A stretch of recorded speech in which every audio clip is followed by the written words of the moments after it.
guess I'm going to be calling this part two here. It's 10:26 in the morning. It's still the 9th of February, 2023. So, call it the part two of whatever I just did a few minutes ago. I'm still having issues. Now, besides the physical issues at this point over here, well, I'm going to retract that. The mental health issues, the grieving, is also in competition with the physical ailments. I said a long time ago on how I got to the workers' comp situation. When you have a tire hitting you, well, normally it's supposed to be curvature concerning about the spinal column. But I had a tire drop on my face. And it did something to the back and neck. To the neck area and then to the lower back. I hadn't been the same since. It hadn't been. It's still kicking my ass.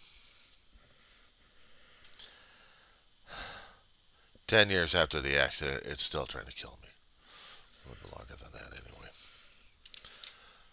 But I can't help it. Because the damn thing tried to kill me this morning. During that day. What can I say? And right now, I'm just trying to deal and cope. I'll wake up some days and I'll struggle with mobility a bit. But these days, either I have an inner ear infection, which still needs to be taken care of by a doctor's visit coming up, or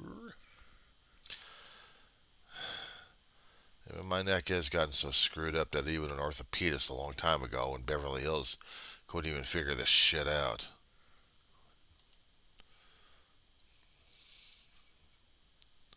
Couldn't even figure the damn crap out. No, you'll be fine. You get some exercise, you'll be fine. You get some exercise, you'll be fine. You won't be 100%, but you'll be fine. You'll still be able to work. I don't see any physical injuries. He's looking for the bones. He's not looking for the soft injuries because he thinks the soft injuries will just, oh, they'll heal themselves. Muscles heal themselves. You keep bullying yourself like this, and you won't get any better. I already knew that when I was starting to suffer through the damn pains and issues. And the thing is, with the workers' comp situation, what the doctor should have also been focusing, and also the attorney should have been focusing on, was dealing with the mental health illness and the issues. I came in with a chief complaint concerning about the damn back. I didn't realize that the mental health issues would come in. I damn near got killed. Didn't anybody else figure this shit out in the first place? If you damn near come into a near-death experience or almost do it? Did they not understand this shit? Did they not understand that there's a hell of a lot of fear, phobia, PTSD, a lot of trauma coming up? Besides the physical trauma that they're trying to figure out and focus on. And it took me some time to get be seen by shrink, or actually a therapist, and work with them concerning about what the hell was going on inside of me. And yeah, I had got the trauma. I got the mental health trauma. But they think it's easy. It's medicated. No, it's not. No, it's not. Besides losing people left and right and finally getting the moleskin ripped off, and now I'm like an emotional wreck at this point over here. Then concerning about the workers' comp situation of certain situations that I can't go into, or actually different places, because I get the flare-ups. I get the panic attacks. I get the anxiety attack where I am closing up inside. I am feeling my oxygen level depleting. I was about to lose consciousness at this point. Barely get the oxygen coming in and out of the damn lungs. I'm so damn scared that I'm tensing up so badly. It's worse than the quote unquote white lab coat syndrome. These are flare ups. Walking past a tire store, I get it. I have to keep looking down. I keep looking away because I don't want to deal with it. I don't want to deal with the smell of a tire. And yeah, I'm surrounded by cars all around me with tires. Being driven in buses left and right. What do you have? Engine smells. You have fuel smells.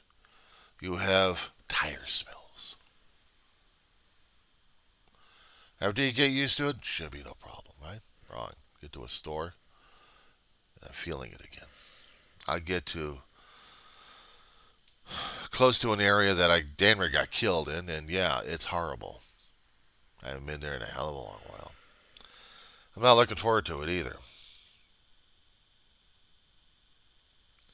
So the body and the brain and the soul actually understands what trauma is all about. I know there has to be some kind of healing in there. Understanding, forgiving myself is one thing, but there has to be more to it than that. It's bad enough I get people ripped out of my life that I care about that I grieve heavily for. And I do, I get triggered left and right. But I'm supposed to be dealing as a regular human being and just not focus on it. You know, which I was trying to somewhat explain in the first video in the first place, that I am going through this. This is not like a whiner baby situation. Oh, I know. I've dealt with that one a long time. People don't want to hear about it. People don't want to hear about you trying to deal with death all the damn time. See, they tried the damn process. Let's see how they go through the damn shit. Let's see how they try to understand what the hell happened to them at the age of 4 years old with an open heart surgery. And you're dying 3 times, you come back to life 3 times, and you're wondering what the hell is going on. And you can't explain any of it. I tried to explain it to my mother. My mother relates the story, but I still can't explain it.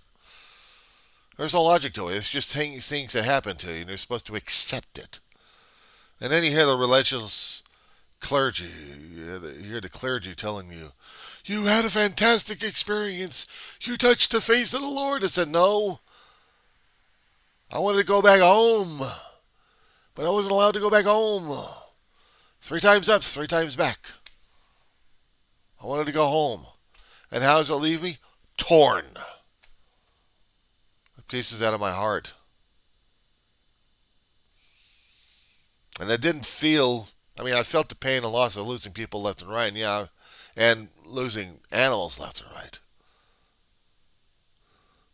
But it didn't leave me completely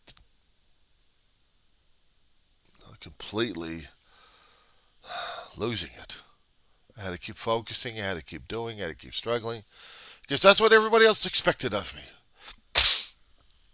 My family did the same damn thing. We all had to struggle through the damn thing. We had to shove the pain aside and push on through life, because this is what we're told and taught and we have to do. Because we just can't deal with the grief and the loss. We on each other, we dwell upon each other's strength and courage and support. And we push on and we plow on and we push on and we plow on. Yeah, we're doing this. We're not saying kumbaya either, but we're just pushing and plowing and trying to get this stuff going. You think it was easy? Some days we're yelling and screaming at each other, and other days we're singing and enjoying each other's company. We're loving each other during the holiday seasons and during the birthdays. We celebrate like crazy. But when anniversaries come up, it's like, oh, death anniversaries are the worst. And we keep doing up how many people we've lost so far. And my mother was a hell of a lot worse, as I was trying to explain in other videos, Dan. She was losing people she loved a great deal, but she had to keep pushing on. She had to keep pushing on. She's got the support of her boys, and the boys are trying to support on here. We're trying to get our support from her because we're still trying to push on because we need to. Because the people she lost, we loved. So we're all trying to do this. We're all trying to do this. Till there's one.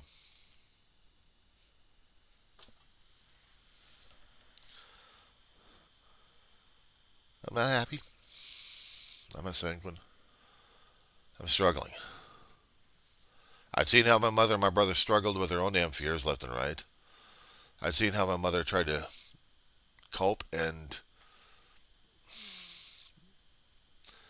she was trying to cope like crazy of everybody that she kept losing until she just lost the will to live. She wanted to go home. She couldn't deal with living on without her own support system that she had from her family for so many decades. All those people she loved and cared about. Friends and family, pets, everything and everyone that mattered to her. Except the two boys. The two boys will live on. She can die happy. We'll just be miserable, sorry sons of bitches. Because we depended upon her a great deal. And what was it the shrinks kept telling me that I had to live a life alone? I need to grow up. I need to be a man. I need to be a man. Because a man deals with things, and a man gets in relationships, and a man has to be a man. Coming from someone who wasn't a man. But I had to live alone. Otherwise you won't be able to get someone, will you? Yeah. I stayed alone and I helped out with my mother because I was afraid of life and I still wanted to support like crazy. So, yeah, this bird stayed in the nest all the damn time, grew up and guarded the old rotting nest. My brother tries to go out and comes back. Me, I'm the youngest. I stayed to guard. I stayed as a guard for the place, for the old nests. Didn't matter which particular roost we moved into, it was still the nest. It was still home. It was still there like a son of a bitch. And I had tried, and I tried to get through this. I had tried to get past it. And you know, it just wasn't feasible enough. It just wasn't. So how the hell we're supposed to be dealing with this shit? I don't know. I don't know anymore.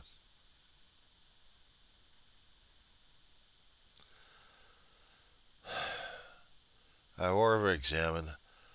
I overanalyze. I try to find something to explain, to talk about, to deal, to cope, to function. I ain't doing so well. I'm looking at myself and I'm falling to pieces. I'm going to start hearing Patsy Cline somewhere singing out there, falling to pieces. I don't think I could deal with that. Because I have been falling to pieces. And I still can't get past what I'm feeling these days. I can't get past what the hell I'm going through these days. I'm having a hard time looking at myself in the mirror these days. Because I don't know what the hell I'm doing anymore. I don't know what the hell I should be doing anymore.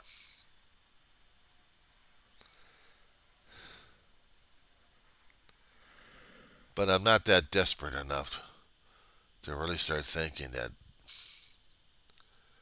I should be ending it all because I just run out. No. I feel it, thought about it, kept making decisions. No. Yeah, the option's still there. The implementation's obtainable. Opportunities galore. Yeah, a real depressive state at this point over here. You really don't give a flying. You just don't. That's how I'm feeling it.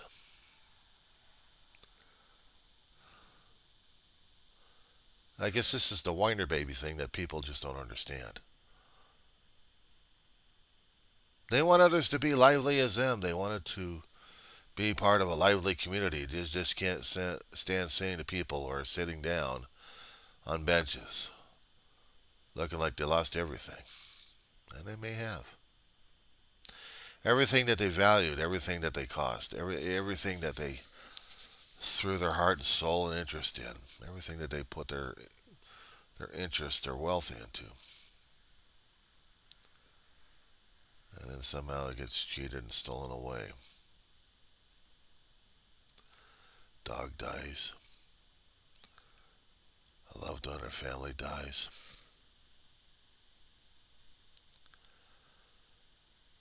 Someone just walks away from their life. It's the one thing I hadn't had in my life. No, I had people die from in my life. People I cared about, even if they're from distances, and they died. A walk away, if they physically walked away for great distances away from me, is one thing. At least I know they're still on the earth. It's when they're no longer on the earth. It's no longer. I'm not talking about in outer space. I'm talking about mortality here.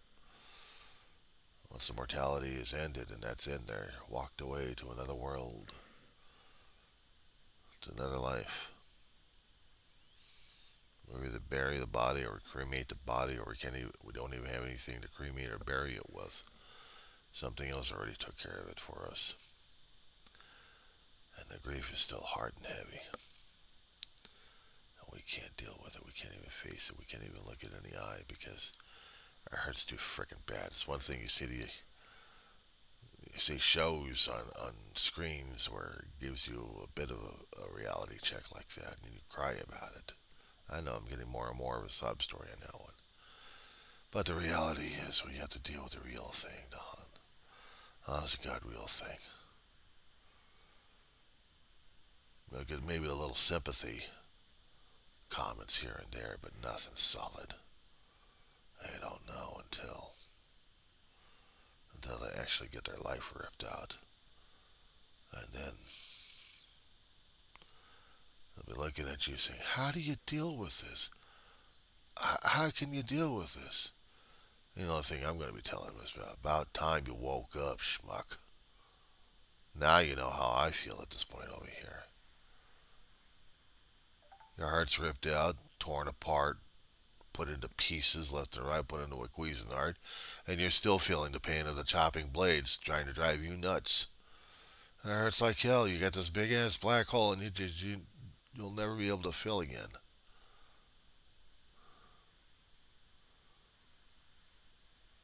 As much as love that you poured into that person, or that entity, or whatever it was.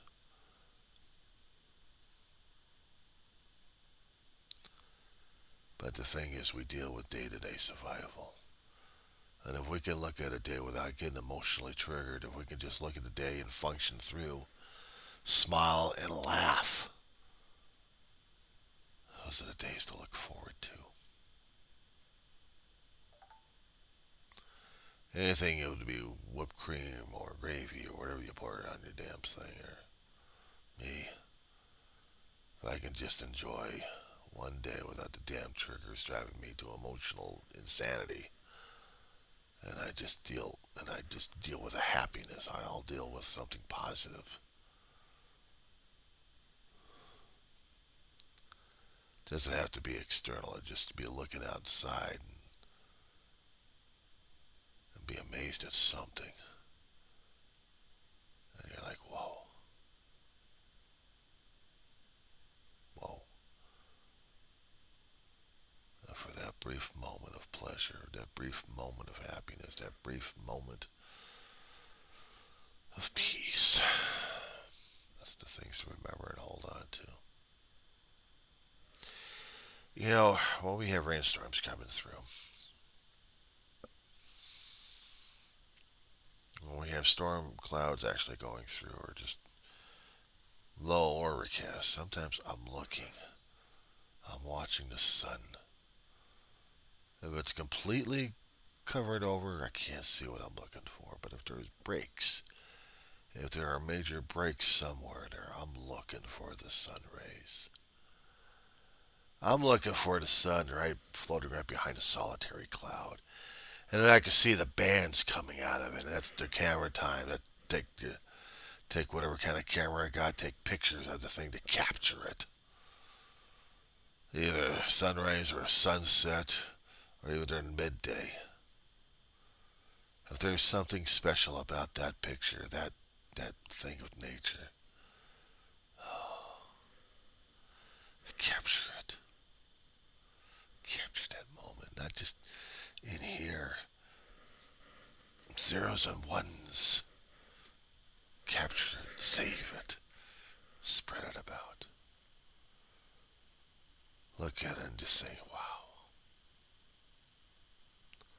wow. Sometimes there'll be a sunrise without a cloud, but sometimes there'll be something in front of it. And then you see the rays, and you're like, whoa.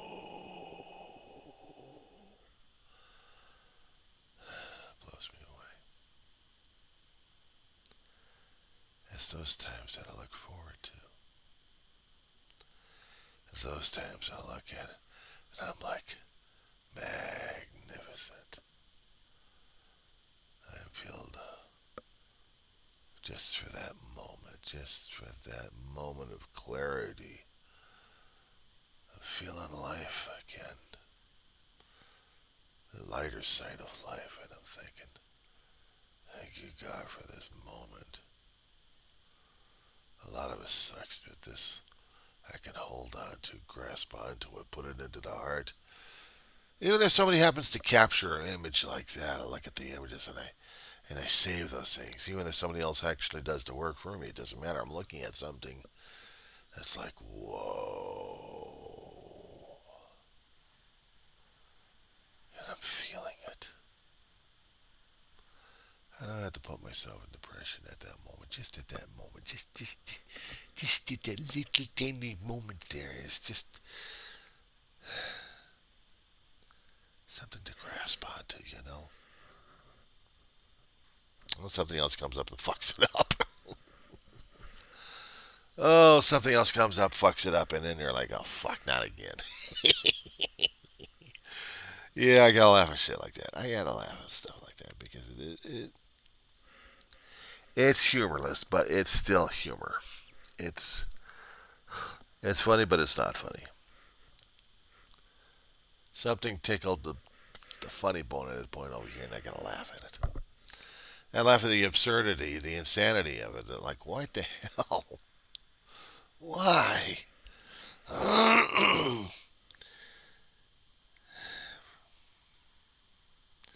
A brief part of amusement. A brief part of amusement. Another maybe thing to hold on to. Laughter. It's not like hearing the same damn joke. Unless you're feeling like you're the joke of the universe. A fool and idiot.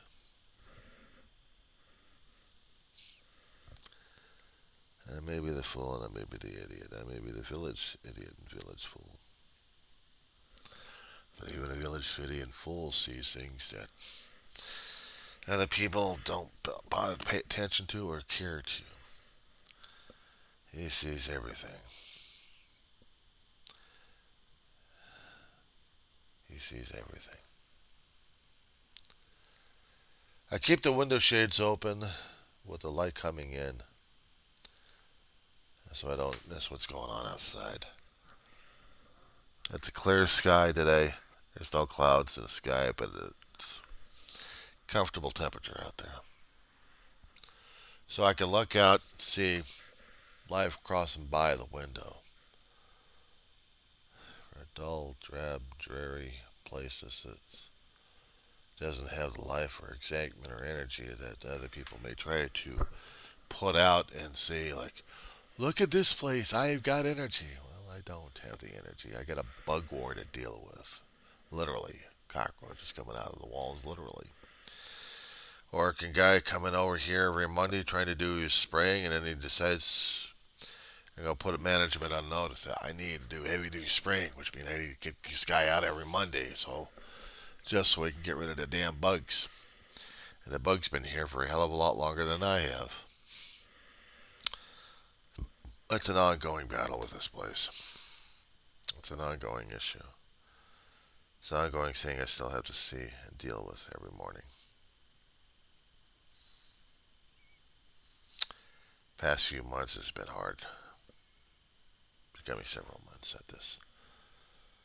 It's bad enough than dealing with the emotional traumas left and right and emotional, oh, I call it crap. And I have to deal with reality check, and the reality check is around me right now as it is.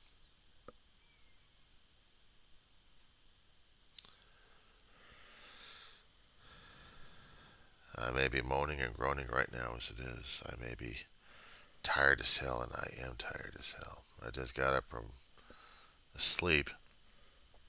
Depression has a way of sucking out the energy of a person to where they're feeling like they're old, lifeless, listless, zombie. That's what I call myself, zombie. Sleep deprived, emotionally screwed up. Or is that sleep screwed up and emotionally deprived at times? But I am the zombie. I'm a zombie. Zombie, zombie, zombie. Maybe. I may be a man of constant sorrow, to borrow a song.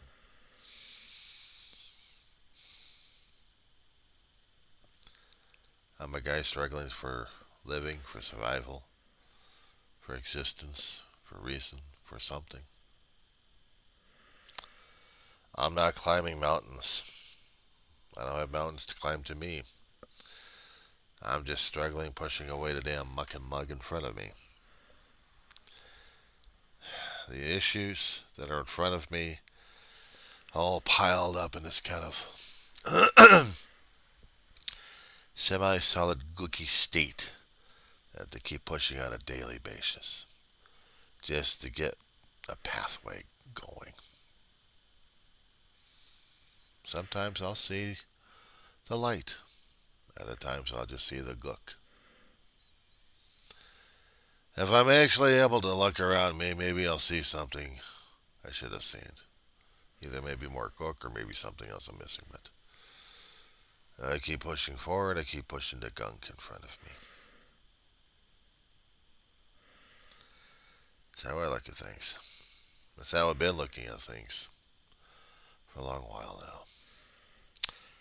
Tried to get through a college to complete something I should have completed a hell of a long while ago, but I wasn't mature enough for it. Now I am. Even if I happen to get to the lowest rung of a college, call it a win. Move on. Or maybe struggle on to the next limb, to the next rung. Who knows?